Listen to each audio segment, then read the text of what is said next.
அதிமுகவின் கோட்டையாக இருந்த தொகுதியை தகர்த்தவர். கலைஞரால் ஈர்க்கப்பட்டு திராவிட கொள்கைகளை பின்பற்றி வந்தவர். கிறிஸ்தவர்களின் பிரதிநிதியாக திருச்சி மக்களால் பார்க்கப்படுபவர். நடிகர் விஜயை எதிர்த்து களம் காணும் சிட்டிங் எம்எல்ஏ அவர்தான். 2008ஆம் ஆண்டு தமிழ்நாடு சட்டமன்ற தொகுதி மறுசீரமைப்புக்கு பின்னர் உருவான திருச்சி கிழக்கு தொகுதியில் முதன்முறையாக 2011ஆம் ஆண்டில்தான் சட்டமன்ற தேர்தல் நடைபெற்றது. அந்த தேர்தலில் அதிமுகவே வெற்றி பெற்றது.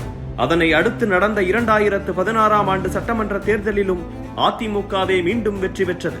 டெல்டா தொகுதிகளில், குறிப்பாக திருச்சி மாவட்ட சட்டமன்ற தொகுதிகள் திமுகவின் கோட்டை என சொல்லப்பட்ட போது திருச்சி கிழக்கு தொகுதியில் திமுக வெற்றி பெற முடியாமல் திணறியது. இந்த தொகுதி அதிமுகவுக்கு சாதகமான ஒரு தொகுதியாக மாறிவிடுமோ என்ற அச்சத்தில் இருந்த திமுகவினருக்கு அச்சத்தை தகர்த்தி வெற்றி வாய்ப்பை வழங்கியவர்தான் இனிகோ இருதயராஜ்.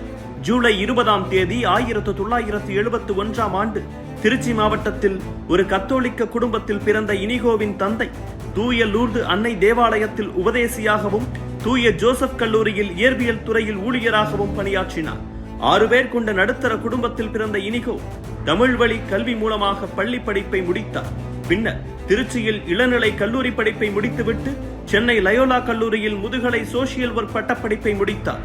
சிறு வயதிலிருந்தே கலைஞர் மீது பற்று கொண்ட இனிகோ பள்ளி படிப்பின் போது கலைஞரின் பரப்புரை எங்கு நடந்தாலும் அங்கு சென்று அதை உன்னிப்பாக கவனித்தார். இதனால் திராவிட கொள்கைகள் மீதும் திமுகவின் மீதும் பற்று ஏற்பட்டது. கல்லூரி படிப்புக்கு பிறகு அம்பத்தூர் பகுதியில் உள்ள டியூப் இன்வெஸ்ட்மெண்ட்ஸ் என்ற நிறுவனத்தில் முதல் பணியை தொடங்கினார். பின்னர் ஆடை உற்பத்தி துறையில் பணியாற்றினார்.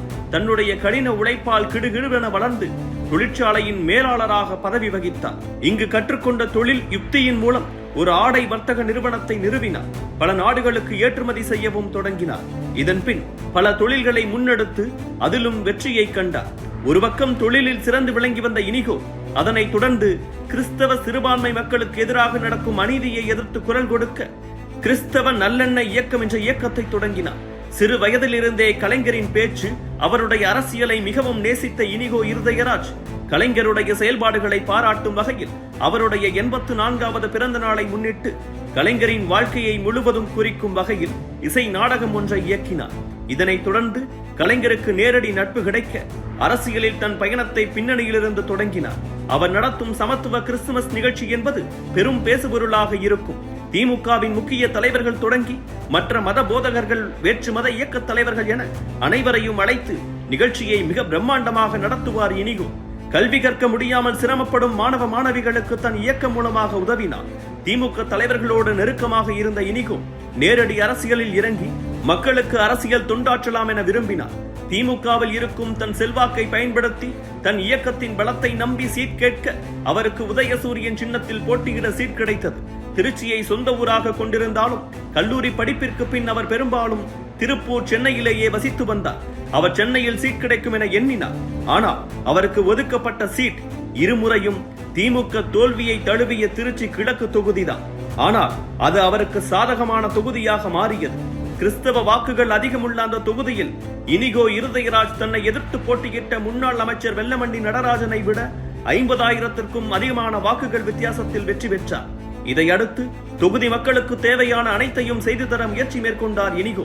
சட்டசபையில் பேச வாய்ப்பு கிடைக்கும் போதெல்லாம் தொகுதியை பற்றி பேசி கவனம் ஈர்த்தார். அதோடு திமுகவின் முக்கிய தலைவர்களை தொகுதிக்கே அழைத்து அடிக்கடி நிகழ்ச்சிகள் நடத்தி மக்களின் குறைகளை கேட்க செய்தார் இனிகோ. தொகுதியில் நடைபெறும் அனைத்து மத பண்டிகைகளில் மக்களுடன் கலந்து கொண்டு கொண்டாடுவது, தீபாவளி, கிறிஸ்துமஸ் பண்டிகையின் போது திமுகவினருக்கு பரிசு வழங்குவது என தானும் திமுக காரராகவே மாறிப்போனார்.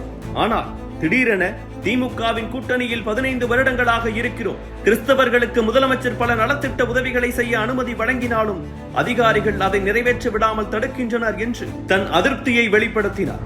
இதன் பின் இனிகோ தாவேகாவுக்கு தாவலாம் என்றெல்லாம் பேச்சு எழுந்த நிலையில் தற்போது நடைபெறும் சட்டமன்ற தேர்தலில் மீண்டும் திருச்சி கிழக்கு தொகுதியில் போட்டியிட திமுக சார்பில் இனிகோவுக்கே வாய்ப்பு வழங்கப்பட்டிருக்கிறது.